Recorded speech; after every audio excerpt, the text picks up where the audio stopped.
नमो नमः छात्रा, सभी को नमस्कार। आज हम आपका जो छठा पाठ है, 6th लेसन है पाठ्यपुस्तक का समुद्र तटः, इसको हमने पिछले वीडियो में पढ़ लिया था, समझ लिया था। और आज हम इसका जो अभ्यास कार्य है, इसके जो प्रश्नोत्तर हैं उन्हें सॉल्व करेंगे। तो आइए शुरू करते हैं। इसका प्रथम प्रश्न है उच्चारणम कुरुत। पाठ के कुछ नए शब्द हैं, थोड़े कठिन शब्द हैं, इनका हमें उच्चारण करना है। तो मैं आपके उच्चारण करूँगी और आप उसके अनुसार आप भी करें। तरंगैः मत्स्यजीविनः वैदेशिकपर्यटकेभ्यः संगमः तिसृषु वैदेशिकव्यापाराय प्रायद्वीपः बंगोसागरः और चंद्रोदयः। ये कुछ नए शब्द हैं और आप इसका उच्चारण स्वयं करने का अभ्यास करें। द्वितीय प्रश्न जो है वो है अधोलिखितानां प्रश्नानां उत्तरम लिखत। इन प्रश्नों के उत्तर हमें लिखने हैं। एक शब्दों की कोई सीमा नहीं है, तो कम से कम एक वाक्य में हम इनका उत्तर लिखेंगे। जनाः काभिः जलविहारं कुर्वन्ति। लोग किनके द्वारा पानी में सैर करते हैं। तो हमने पाठ में पढ़ा था नाव से करते हैं लोग सैर, तो जनाः नौकाभिः जलविहारं कुर्वन्ति। द्वितीय प्रश्न है भारतस्य दीर्घतमः समुद्रतटः कः। भारत का सबसे लंबा जो समुद्र का किनारा है वो कौन सा है। तो भारतस्य दीर्घतमः समुद्रतटः चेन्नई नगरस्य मेरीना तटः। चेन्नई का जो मेरीना बीच है वो समुद्र का सबसे लंबा किनारा भारत में है। तृतीय जनाः कुत्र स्वैरं विहरन्ति। लोग सिर्फ घूमने के लिए, आनंद के लिए कहाँ पर जाते हैं। जनाः मुंबई नगरस्य जुहू तटे। मुंबई का जो जुहू बीच है वहाँ पर आनंद से घूमने के लिए, आराम करने के लिए जाते हैं, घूमते हैं। अगला प्रश्न बालकाः बालुकाभिः किं रचयन्ति। जो बच्चे हैं वो बालुकाभिः यानी रेत से किम यानी क्या, रचयन्ति यानी बनाते हैं। बच्चे रेत से क्या बनाते हैं। तो हमने पाठ में पढ़ा था रेत के घर बनाते हैं। तो बालकाः बालुकाभिः, बच्चे बालुका से, रेत से, बालुका गृहम रेत के घर को रचयन्ति यानी बनाते हैं। और अंतिम प्रश्न इसका कोच्चि तटः केभ्यः ज्ञायते। कोच्चि का किनारा किसके लिए फेमस है, क्यों जाना जाता है। कोच्चि तटः नारिकेल फलेभ्यः। नारियल के जो फल हैं, नारियलों के लिए वो जाना जाता है, प्रसिद्ध है कोच्चि का समुद्र का किनारा। तृतीय प्रश्न है मंजूषातः पदानि चित्वा रिक्त स्थानानि पूरयेत्। ये जो मंजूषा है इसके पदों को चुनना है और रिक्त स्थानों की पूर्ति हमें करनी है। तो प्रथम है कन्याकुमारी तटे त्रयाणां सागराणां संगमः भवति। कन्याकुमारी के किनारे पर तीनों जो समुद्र हैं उनका संगम होता है, मिलन होता है, तो इसमें आएगा संगमः। भारत देश इति कथ्यते। भारत देश क्या कहलाता है, प्रायद्वीपः। भारत देश प्रायद्वीप कहलाता है क्योंकि तीन तरफ समुद्र हैं, इसलिए ये प्रायद्वीपः कहलाता है। अगला जनाः जो है, लोग जो हैं समुद्र तटम पर्यटनाय आगच्छन्ति। लोग समुद्र के किनारे पर पर्यटन के लिए अधिकांशतः आगच्छन्ति यानी आते हैं। बालेभ्यः क्रीडा रोचते। बच्चों को खेलना अच्छा लगता है। और भारतस्य पूर्व दिशायां बंगोपसागरः, यानी भारत की जो पूर्व दिशा है वहाँ पर बंगाल की खाड़ी जो है, बे ऑफ बंगाल जो है वो पूर्व दिशा में है। तो इस प्रकार ये तृतीय प्रश्न पूर्ण हुआ हमारा। चतुर्थ प्रश्न में है यथा योग्यम योजयेत्, यानी मैचिंग हमें करनी थी उसके अर्थ के अनुसार। तो समुद्र तट किसके लिए है, पर्यटन के लिए यानी घूमने के लिए। क्रीडनकम यानी खिलौने किस लिए हैं, खेलने के लिए। दुग्ध यानी दूध किस लिए है, पोषण के लिए, न्यूट्रिशन के लिए। दीपक किस लिए है, प्रकाशाय यानी उजाला करने के लिए। और विद्या किस लिए है, ज्ञानाय यानी ज्ञान उत्पन्न करने के लिए। तो ये हमने इसका जो योजन कार्य था वो कर लिया। प्रश्न संख्या 5 क्या कहता है कि तृतीया विभक्ति प्रयोगेण रिक्त स्थानानि पूरयेत्।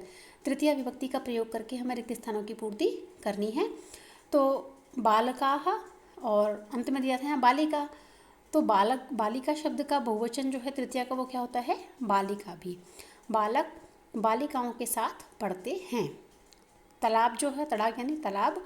और कमल शब्द का तृतीय बहुवचन कमलैः। तालाब कमलों से सुशोभित होता है। अहमपि यानी मैं भी, खेला में खेलती हूँ या खेलता हूँ, किससे, कंदुक। कंदुक बालक की तरह बनेगा, बालकेन होता है जैसे, वैसे ही कंदुकेन। अहमपि कंदुकेन खेलामि।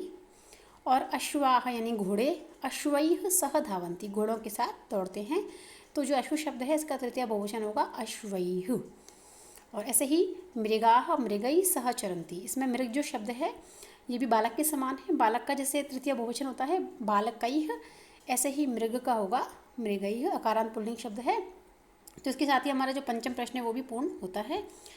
छठा प्रश्न जो है इसमें अधोलिखितम वृत्त चित्रम पश्यत। ये जो चित्र में दिया गया है इसको हमें देखना है और उदाहरणानुसारेण कोष्ठकगतैः शब्दैः उचित वाक्यानि रचयेत्। उदाहरण के अनुसार जो ब्रैकेट में हमें कोष्ठक में जो शब्द दिए गए हैं उचित वाक्य उनको बनाना। देखिए इसको बनाने का तरीका ये है कि रहीम इन सबका करता है, जो रहीम है ये इन सबका ही करता है, सब्जेक्ट जो होता है ना वो यही है। अच्छा, ये जो सेकंड वाला जो सर्किल है इसमें जितने शब्द दिए गए हैं ना इन सभी शब्दों के तृतीय विभक्ति लगेगी, जैसे मित्रेण, द्विचक्रिकया, कलमेन, हस्तेन, नौकया, चषकेन, तूलिकया, वायुयानेन। यानी जो चेंज करना है, जो परिवर्तन करना है किस में करना है, सिर्फ इस लाइन में, और बाकी इन दोनों को सिर्फ ऐड करना है, ये इन सबको सिर्फ ऐड करना है और वाक्य बनाने हैं। तो आइए देखते हैं वाक्यों को। रहीमः मित्रेण सह क्रीडति, रहीम दोस्त के साथ खेलता है। रहीम द्विचक्रिकया, रहीम जो साइकिल से बाजार जाता है। रहीम कलमेन पत्रम लिखति, रहीम पेन से कलम से पत्र को लिखता है।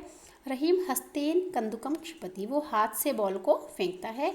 रहीम नौकया जल विहारम करोति, वो नाव से पानी में सैर करता है।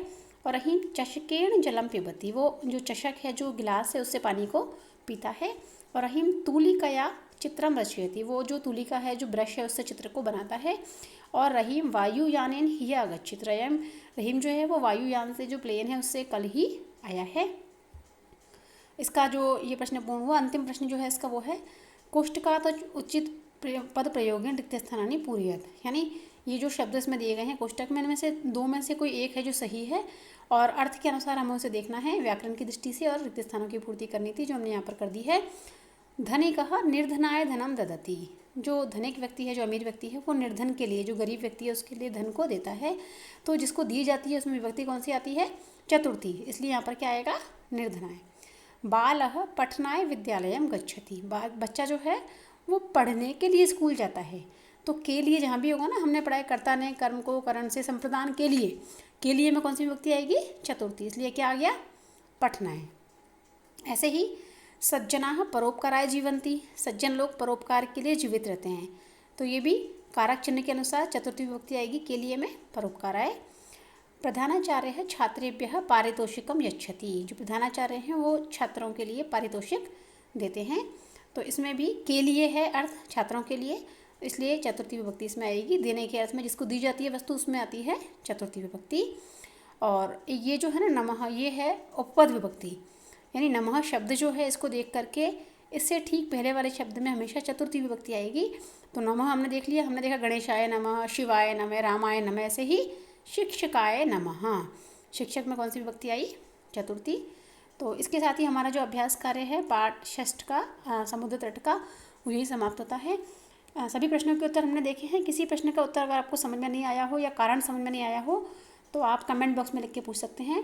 और इसके अलावा आपको पाठ कैसा लगा अभ्यास इसका, ये भी कमेंट बॉक्स में लिख कर अवश्य बताएं। यदि अच्छा लगा तो लाइक अवश्य करें, सब्सक्राइब करें।